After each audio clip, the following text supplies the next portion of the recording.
तो hello everyone, my name is Himanshu Agnihotri and I am your chemistry educator. तो यार देखो, अगर आप क्लास 12th में हो तो अभी तक आपने इलेक्ट्रोकेमिस्ट्री चैप्टर पढ़ लिया होगा।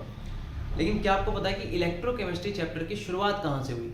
क्योंकि आज से मतलब बहुत टाइम पहले जब हमारे पास टेक्नोलॉजी इतनी ज़्यादा नहीं थी तो हमारे पास केमिकल्स तो बहुत सारे पड़े हुए थे, बट हमें ये नहीं पता था कि उन केमिकल के अंदर एनर्जी भी है। जैसे फॉर एग्जांपल आज के टाइम पे आप अलग अलग टाइप के केमिकल्स को उनकी अलग अलग फॉर्म की एनर्जी में यूज करते हो, ठीक है। तो हमें उस टाइम पे नहीं पता था। तो वो पहला एक्सपेरिमेंट क्या था जिससे हमें ये पता चला कि भैया केमिकल्स जो है उन्हें हम लोग यूज कर सकते हैं और उन्हें हम किसी अलग अलग टाइप की एनर्जी में कन्वर्ट कर सकते हैं। तो वो पहला एक्सपेरिमेंट ये था कि सबसे पहले क्या हुआ, जो भी साइंटिस्ट जिन्होंने किया था, मुझे एग्जैक्ट नाम उनका नहीं पता, उन्होंने एक एक्सपेरिमेंट किया। उसमें उन्होंने एक बीकर लिया। इस बीकर के अंदर उन्होंने क्या करा, कॉपर सल्फेट का सोल्यूशन डाला, ठीक है। इसके अंदर इन्होंने भरा CuSO4। और ध्यान रखना, कॉपर सल्फेट भाई एक सॉल्ट है, ठीक है। जितने भी हमारे सॉल्ट होते हैं वो हमेशा आयनिक फॉर्म में एग्जिस्ट करते हैं, मतलब ये ऐसा नहीं होगा, ये होगा कैसा, Cu2+ और यहाँ पे हो जाएगा SO4 नेगेटिव। अब देखो, ओवरऑल मॉलिक्यूल तो आपका न्यूट्रल ही है, क्योंकि इस पे 2+ है, इस पे 2 नेगेटिव है, तो माइनस और प्लस कैसा हो जाएगा, न्यूट्रल हो जाएगा, लेकिन रहेगा ये इसी फॉर्म में, ठीक है। इतनी बात ध्यान रखना। फिर इन्होंने क्या करा, इसमें एक जिंक की रॉड लगा दी, जिंक मेटल की इन्होंने क्या करा, इसमें एक रॉड लगा दी और इस पूरे सेटअप को इन्होंने क्या करा, थोड़ी देर के लिए छोड़ दिया, ठीक है। मतलब यहाँ पे लिख दो आफ्टर सम टाइम, ठीक है। तो थोड़ी देर के बाद जब इन्होंने इस चीज को छोड़ दिया तो इन्होंने कुछ कुछ ऑब्जर्वेशन किए, ठीक है। इन्हें कुछ कुछ पॉइंट्स देखने को मिले जो इसमें चेंजेस आए।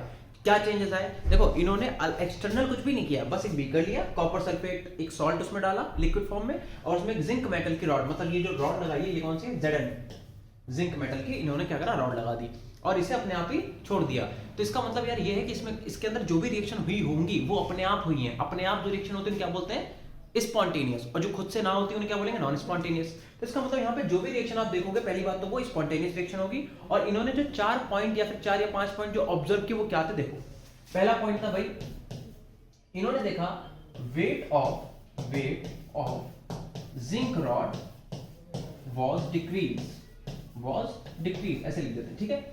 कि इन्होंने देखा कि जो जिंक रॉड इन्होंने लगाई थी मेटल की, वो उसका जो वेट था वो डिक्रीज हो गया, पहली चीज, ठीक है। दूसरा पॉइंट देखो, दूसरा इन्होंने देखा कि कॉपर सल्फेट का जो वैसे तो कलर होता है, आपको पता ही होगा, कॉपर सल्फेट आपका ब्लू कलर का होता है, ठीक है। इन्होंने देखा जो ब्लू कलर का कॉपर सल्फेट का वो फेड हो गया, डिसअपियर हो गया, ठीक है। तो अगला पॉइंट लिखो गया, ब्लू कलर ऑफ CuSO4 जो था वो क्या हो गया, फेड हो गया, ये कह दो आप डिसअपियर हो गया, ठीक है। अच्छा, थर्ड पॉइंट देखो, तो पहला पॉइंट हो गया कि weight of zinc rod was decrease, दूसरा पॉइंट क्या हो गया, ब्लू कलर जो तो कॉपर सल्फेट का था वो आपका फेड हो गया।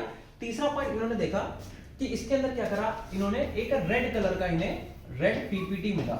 PPT कहां पे मिला, बॉटम ऑफ द बीकर,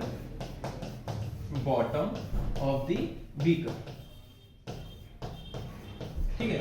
इन्हें बीकर के बॉटम पे, मतलब कि अगर हम यहां से कुछ कलर उठा लें तो नहीं, यहां पे क्या मिला, एक रेड कलर का PPT देखने को मिला, ठीक है। और चौथा और सबसे मोस्ट इंपॉर्टेंट पॉइंट क्या था भाई, कि इस पूरे सॉल्यूशन का, ओवरऑल सॉल्यूशन का जो टेम्परेचर था वो बढ़ गया, ठीक है।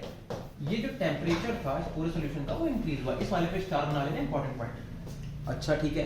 तो मतलब ये है कि एक छोटा सा एक्सपेरिमेंट किया कि एक बीकर लिया, कॉपर सल्फेट का सॉल्यूशन भरा उसमें, ब्लू कलर का, कलर इसका बता रहे, ठीक है। उसके बाद हमने क्या करा, जिंक की रॉड लगाई और थोड़ी देर के बाद हमें क्या करा, ये ऑब्जर्वेशन देखने को मिले। पहली चीज, जिंक रॉड का वेट कम हो गया। दूसरी बात, ब्लू कलर जो कॉपर सल्फेट का था वो फेड हो गया। तीसरी बात, रेड PPT मिला, एक रेड कलर का प्रेसिपिटाइजेशन जो प्रेसिपिटेट होता है वो मिला, कहां पे, बॉटम पे। थर्ड पॉइंट ये हो गया। फोर्थ पॉइंट क्या था, टेम्परेचर जो ओवरऑल सिस्टम का था वो इंक्रीज हो गया। तो इससे ने क्या समझ में आया, देखो पहले तो एक बार देखते हैं कि हमें दिखा कैसा। तो नेक्स्ट पेज पे आ जाओ और आप इसे देखो कि हमें कुछ थोड़ी देर के बाद डायग्राम ऐसा दिख रहा होगा, ठीक है। कि बीकर तो भैया वैसे का वैसे ही है, कॉपर सल्फेट थोड़ा सा फेड हो गया, बट अभी के लिए हम उसे ऐसे बना देते हैं समझने के लिए, ठीक है। और इन्हें यहाँ पे एक रेड कलर का PPT मिला, तो उस PPT को भी हम ऐसे दिखाते, वैसे पिंक कलर यूज कर मैंने, आप रेड मान लेना, ये एक रेड PPT मिला, ठीक है। अच्छा, उसके बाद हुआ क्या, उसके बाद इन्होंने जिंक मेटल की रॉड लगाई थी, वो भैया उसका वेट कम हो गया। तो आप एज्यूम कर लो, इतना वैसे वेट कम नहीं हुआ होगा, इतनी जल्दी मेटल इतनी जल्दी गलती नहीं, इतनी जल्दी डिसोसिएट नहीं होती, बट फिर भी फॉर एग्जांपल समझने के लिए मान लो कि कुछ रॉड ऐसे दिख रही होगी, गल गई होगी। अच्छा, अब इससे क्या मतलब निकला, इसका मतलब क्या निकला, तो देखो भाई, यहाँ पे एक्चुअल में इन्होंने ऑब्जर्व क्या किया, यहाँ पे एक रिएक्शन हो रही थी, और वो रिएक्शन क्या हो रही थी देखना जरा। यहाँ पे जो आपका जिंक था, देखो हम आपको बता दें, अगर आपको अभी तक नहीं पता है, दुनिया में, यूनिवर्स में जितने भी मेटल्स हुए हैं, यूनिवर्स कह लो या अर्थ कह लो, जितने भी मेटल्स होते हैं उनकी एक प्रॉपर्टी है कि अगर उन्हें आप एक्वा सॉल्यूशन में डिप करोगे तो वो इलेक्ट्रॉन्स को एमिट करते हैं। तो वहां यहाँ पे क्या हो रहा था, वही हो रहा था। यहाँ पे Zn क्या कर रहा था, जैसे ही Zn को आपने एक्वा सॉल्यूशन ऑफ CuSO4 में डिप किया, ये क्या कर रहा था, इलेक्ट्रॉन को एमिट कर रहा था। तो इसने इलेक्ट्रॉन एमिट किए और ये खुद कन्वर्ट हो रहा था जिसमें Zn2+ में। ठीक है, अच्छा बैक आ जाओ।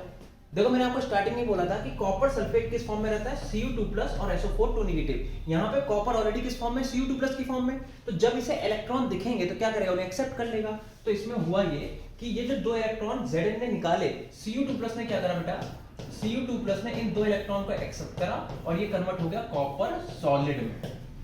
बात समझ आ गई। कहीं ना कहीं आपको इतना दिख गया होगा कि Zn क्या कर रहा है, दो इलेक्ट्रॉन को एमिट कर रहा है, कॉपर उन्हीं दो इलेक्ट्रॉन को क्या कर रहा है, एक्सेप्ट कर रहा है। ठीक है, वैसे ऐसा होगा नहीं, जस्ट फॉर समझाने के लिए आप ऐसे समझो कि अगर हम इन्हें एक कंडक्टिंग मीडियम से जोड़ दें, किसे, इस वाले और उस वाले सॉल्यूशन को, बीच में मान लो कुछ भी बल्ब वगैरह XYZ लगा दें, तो हमें देखने में ये मिल रहा है कि Zn क्या कर रहा है, दो इलेक्ट्रॉन निकाल रहा है और कॉपर क्या कर रहा है, उसे एक्सेप्ट कर रहा है। तो जिंक और कॉपर के बीच में दो इलेक्ट्रॉन का एक्सचेंज हो रहा है। और आप लोगों ने 9th-10th में ही पढ़ रखा है कि करंट होता क्या, व्हाट इज करंट। करंट का फॉर्मूला क्या था, I इक्वल टू क्या होता है, Q/T। I is equal to Q/T। यहाँ पे Q क्या होता है, चार्ज। और भैया चार्ज कौन सा फ्लो करता है, प्रोटॉन तो फ्लो नहीं करता, चार्ज फ्लो करता है इलेक्ट्रॉन, यानी कि the rate of flow of electron is called current, या फिर rate of flow of charge is called current. तो कहीं ना कहीं यहाँ पे क्या हो रहा है कि जो इलेक्ट्रॉन का ट्रांसफर हो रहा है, कहां से कहां, जिंक से कॉपर की तरफ। तो इसका मतलब जिंक से कॉपर की तरफ करंट फ्लो हो रहा है। अब करंट क्या है, ये तो केमिकल एनर्जी तो है नहीं, मतलब ये क्या है, तो इलेक्ट्रिकल एनर्जी हो गई ना। तो इसका मतलब आपने करा क्या, आपने जाने जाने में केमिकल एनर्जी को कन्वर्ट कर दिया किसमें, इलेक्ट्रिकल एनर्जी में। तो ये वो पहला एक्सपेरिमेंट था जिससे हमें ये पता चला कि भैया जो केमिकल्स हैं उनके अंदर एनर्जी है और उन एनर्जी को हम लोग डिफरेंट फॉर्म ऑफ एनर्जी में कन्वर्ट कर सकते हैं। ठीक है, तो वैसे तो ये ऐसे सर्किट कंप्लीट नहीं किया जाता। आपने गैल्वेनिक सेल पढ़ रखी होगी, उसमें हम लोग क्या करते हैं, दो बीकर लेते हैं। ठीक है, एक बीकर में एनोड, एक बीकर में कैथोड, फिर उसे पूरा सिस्टम लगा के तैयार करते हैं। जिस बीकर में हम लोग कॉपर सल्फेट पढ़ते हैं उसमें जिंक की रॉड लगाते हैं, सॉरी जिसमें कॉपर सल्फेट उसमें कॉपर की रॉड, जिसमें जिंक सल्फेट उसमें जिंक की रॉड। और क्योंकि भैया Zn में और कॉपर में रिएक्टिविटी किसकी ज्यादा होती है, जिंक की, तो इलेक्ट्रॉन कौन एमिट करता है, जिंक। ठीक है, तो पूरा सिस्टम आएगा। बट हाँ, ये वो पहला एक्सपेरिमेंट था जिससे हमें ये पता चला था कि केमिकल्स जो होते हैं उनके अंदर भी कहीं ना कहीं एनर्जी है। ठीक है, और ये इस एक्सपेरिमेंट से हमने क्या करा था, केमिकल एनर्जी को पहली बार इलेक्ट्रिकल एनर्जी में कन्वर्ट करा था। पूरी इलेक्ट्रोकेमिस्ट्री के अंदर आप दो ही चीजें पढ़ोगे। ठीक है, या तो आप केमिकल एनर्जी को कन्वर्ट करोगे इलेक्ट्रिकल एनर्जी में, इसे बोलते हैं हम लोग इलेक्ट्रोकेमिकल सीरीज। और या तो आप क्या करोगे, इलेक्ट्रिकल एनर्जी को कन्वर्ट करोगे किसमें, केमिकल एनर्जी में, तो उसे बोलेंगे हम लोग इलेक्ट्रोलिटिक सेल। मतलब दो टाइप की सेल है बेसिकली। कैसे करोगे, हवा में तो करोगे नहीं, किसी न किसी सेल में करोगे। तो अगर आपने इलेक्ट्रिकल को करा केमिकल में तो इलेक्ट्रोलिटिक सेल, और अगर आपने केमिकल को करा इलेक्ट्रिकल में तो इलेक्ट्रोकेमिकल सेल। ठीक है, तो बस आज का टॉपिक फिलहाल के लिए यही था। Thank you.